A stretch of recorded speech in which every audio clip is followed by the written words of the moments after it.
ಇವತ್ತಿನ ಸಂಸ್ಕಾರದಲ್ಲೂ ಹಾಗೆ ನೋಡಿ, ಜೀವನದಲ್ಲಿ ಪ್ರತಿಯೊಬ್ಬ ಮನುಷ್ಯನಿಗೂ ಕಷ್ಟ ಅನ್ನೋದು ಇದ್ದೇ ಇರುತ್ತೆ. ಈ ಕಷ್ಟದಲ್ಲಿ ಭಗವಂತ ಅನ್ನೋನು ಕೈ ಹಿಡಿತಾನೆ. ನಮಗೆ ಏನು ಅಂದರೆ, ಸಂಕಷ್ಟ ಬಂದಾಗ ವೆಂಕಟರಮಣ ಅಂತ ಹೋಗಬೇಡಿ ಅಂತ ಮೊದಲೇ ಹೇಳಿರ್ತೀನಿ. ಆದರೆ ಮೊದಲಿಂದ ವೆಂಕಟರಮಣ ಅಂದರೆ ಸಂಕಷ್ಟಗಳೇ ಬರಲ್ಲ ಅಂತೀವಿ. ಆದರೆ 24 ಗಂಟೆ ವೆಂಕಟರಮಣನ ಹಿಡ್ಕೊಂಡು ಕೂತ್ಕೊಂಡ್ರೆ ವೆಂಕಟರಮಣ ಬಂದು ಬರೆಯಲ್ಲ ಎಕ್ಸಾಮ್ಗೆ ನೀನು ಓದಬೇಕು, ಏಣಿ ನಿಮ್ಮ ಅಪ್ಪ ಅಮ್ಮ ಹಾಕ್ಕೊಡ್ತಾರೆ, ಆ ಏಣಿ ಮೇಲೆ ನೀನು ಹತ್ತಿ ಎಷ್ಟೊತ್ತಾಗುತ್ತೋ ಅಷ್ಟು ಮಾತ್ರ ತಳ್ಬೋದು, ಅದರಿಂದ ಮೇಲೆ ನೀನು ಹತ್ಕೊಂಡು ಹೋಗಬೇಕು. ನೀನು ಹಣೆ ಬರಕ್ಕೆ ಏಣಿನ ಬೇಕಾದರೆ ನಾವುಗಳು ಏನು ಮಾಡೋದು, ಇನ್ನು ಸ್ವಲ್ಪ ದೊಡ್ಡ ಏಣಿ ಹಾಕ್ಕೊಡ್ಬೋದು ಅಷ್ಟೇ ವಿನಾ ಯಾವ ಕಾಲಕ್ಕೂ ಮುಂದುವರ್ಸಕ್ಕೆ ಬಹಳ ಕಷ್ಟ. ನಿನ್ನ ಜೀವನ ನಿನ್ನ ಕಾಲ ಮೇಲೆ ನೀನೇ ನಿಂತ್ಕೋಬೇಕು.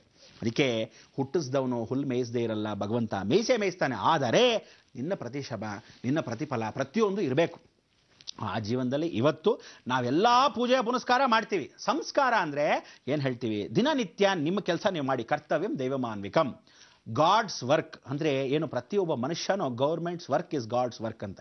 ನಿಮ್ಮ ಕರ್ತವ್ಯ ನೀವು ಮಾಡಬೇಕು. ಹಾಳಾಗ್ತಿದ್ದವನ್ನ ತುಳಿಬೇಕು. ಹಾಳಾಗಕ್ಕೆ ಮತ್ತೆ ಇನ್ನಷ್ಟು ಹೆಲ್ಪ್ ಮಾಡಬಾರ್ದು. ಒಳ್ಳೇದಾಗಕ್ಕೆ ಸದ್ಗುಣ ಭಾವನೆಯನ್ನು ಬೆಳೆಸ್ಕೋಬೇಕು. ಆದರೆ ಇಂಥ ಒಂದು ಭಾವನೆಯನ್ನು ಇವತ್ತಿನ ದಿವಸ ನಾವು ಎಷ್ಟೇ ಪೂಜೆ ಪುರಸ್ಕಾರ ಮಾಡೋದು, ಸಂಸ್ಕಾರದಲ್ಲಿ ಏನು ಹೇಳುತ್ತೆ, ನೀನು ಒಂದು ದಿವಸ ನಿನ್ನ ಕೆಲಸ ನೀವು ಮಾಡ್ಕೋ, ಭಗವಂತನ ಹಾಯ್ ಚೆನ್ನಾಗಿದೆಯಪ್ಪ ಸೌಖ್ಯವಾ ಬಾಯ್ ಅಂತಾದರೂ ಹೇಳಬೇಕು. ಅಂದರೆ ಕನಿಷ್ಠ ಪಕ್ಷ ಬಂದು ಹುಟ್ಟಿಸ್ದವ್ನು ನೀನೇಪ್ಪ ಭಗವಂತ, ನನ್ನ ಪರಿಶ್ರಮ ನನಗಿದೆ ಕಣೆಯ, ನಾನು ಬಂದು ನಮಸ್ಕಾರ ಮಾಡ್ತೀನಿ. ನಿಮ್ಮ ತಾತನ ಮನೆ ಗಂಟೆ ಏನೋಗಲ್ಲ, 2 ಕೈ ಹಿಂಗೆ ಜೋಡ್ಸಕ್ಕೆ ಏನಾಗತ್ತಪ್ಪ ಕಷ್ಟ. ಎದೆ ಮೇಲೆ ಕೈ ಹಿಡ್ಕೊಂಡು ಭಗವಂತ ಅಂತ ಒಂದು ಮನಸ್ಫೂರ್ತಿಯಾಗಿ ಒಂದು ಕಣ್ಣೀರು ಅಥವಾ ಒಂದು ಹೂವನ್ನು ಹಾಕಿ, ಏನು ಬೇಡ, ದೂರದಿಂದ ನಿಂತ್ಕೊಂಡು ಒಂದು ನಮಸ್ಕಾರ ಹಾಕಿದ್ರೆ ಸಾಕು. ಶ್ರದ್ಧಾಂ ವಿದ್ಯಾಂ ಆಯುಷ್ಮದೆ, ಆಯುಷ್ ಅಭಿವೃದ್ಧಿ ಆಗ ಶ್ರದ್ಧೆ ಇರಬೇಕು ಸಾಕಂತೆ.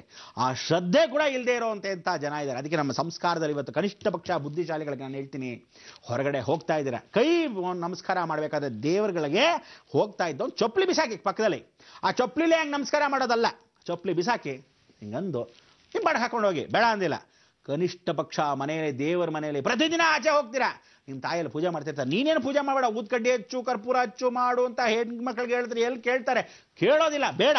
ಆದರೂ ತಲೆ ಬಾಚ್ಕೊಳಕ್ಕೆ ಟೈಮ್ ಇಲ್ಲ, ಶೋ ಹಾಕೊಳಕ್ಕೆ ಟೈಮ್ ಇಲ್ಲ, ಏನು ಸೆಂಟ್ ಹಾಕೊಳಕ್ಕೆ ಟೈಮ್ ಇದೆ.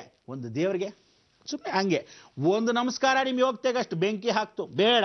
ತಂದೆ ತಾಯಂದ್ರು ಹುಟ್ಟಿಸಿದವರು, ನೀವು ನೋಡಿಲ್ಲ ದೇವ್ರನ್ನ, ಹಾಳಾಗಿ ಹೋಗ್ಲಿ, ಆದರೆ ಹುಟ್ಟಿಸಿರೋ ತಂದೆ ತಾಯಂದ್ರಿಗೆ ಒಂದು ನಮಸ್ಕಾರ.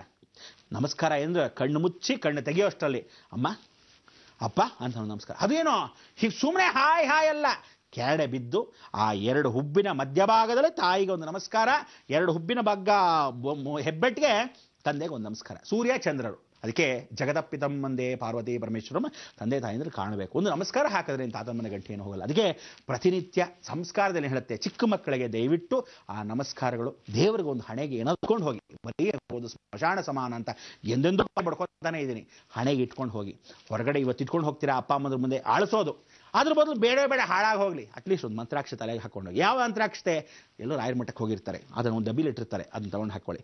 ಇಲ್ಲ ಭಗವಂತ ಒಂದು ಹೂ ಕೊಡ್ತಾರೆ. ಅದಕ್ಕೆ ತಾಯಿ ಅಂದರು ಅಟ್ಲೀಸ್ಟ್ ಹೊರಗಡೆ ಬಂದು ಆ ತಿರುಕವನ್ನು ಹಂಗಿಟ್ಟು ನಮಸ್ಕಾರ ಮಾಡ್ಕೊಂಡು ಹೋಗಿ. ನಮ್ಮ ಸಂಸ್ಕಾರದಲ್ಲಿ ಬುದ್ಧಿಜೀವಿಗಳಾಗಿರ್ತಕ್ಕಂಥ ಮಕ್ಕಳು ಓದ್ತಾ ಇದ್ದೀರಾ, ಕೆಲಸಕ್ಕೆ ಹೋಗ್ತಾ ಇದ್ದೀರಾ, ಯಾವುದೋ ಒಂದು ಎಕ್ಸ್ಟ್ರಾ ಕರಿಕ್ಯುಲರ್ ಆಕ್ಟಿವಿಟೀಸ್ ಮಾಡ್ತಾ ಇದ್ದೀರಾ, ಭಾಳ ಸಂತೋಷ. ಅದಕ್ಕೆ ಜೊತೆಗೆ ಬೇಕು ನಿಮಗೆ ಆ ಬುದ್ಧಿ ಜೊತೆಗೆ ಭಗವಂತನ ಕೃಪಾ ಕಟಾಕ್ಷ. ಆ ಕೃಪಾ ಕಟಾಕ್ಷ ನಮ್ಮ ಸಂಸ್ಕಾರದಲ್ಲಿ ಹುಟ್ಟುತ್ತಾನೆ ಬಂದಿರಬೇಕಾದ್ರೆ ಪ್ರತಿಯೊಬ್ಬನಿಗೂ ಹೇಳ್ತೀನಿ, ದೇವರ ನಮಸ್ಕಾರ ಇಲ್ಲದೆ, ದೇವರಿಲ್ಲದೆ ಒಂದು ಹುಲ್ಲು ಕಡ್ಡಿ ಕೂಡ ಅಲ್ಲಾಡಲ್ಲ ಜಗತ್ತಲ್ಲಿ, ಜ್ಞಾಪಕ ಇಟ್ಕೊಳ್ಳಿ. ಅದಕ್ಕೆ ಇಂಥ ಒಂದು ಜೀವನ ಪ್ರತಿಯೊಬ್ಬನಿಗೂ. ಹೋಗ್ತಾ ಇದ್ದವನು ಆಕ್ಸಿಡೆಂಟ್ ಆಗಿ ಬಿದ್ದೋಗ್ತಿರೋ, ದಡ್ಡ ಶಿಖಾಮಣಿಗಳ ಥರ ಬಿದ್ದೋಗ್ತಿರೋ, ಪಾಸ್ ಆಗೋಕ್ಕೆ 108 ಜನ ಇರ್ತಾರೆ.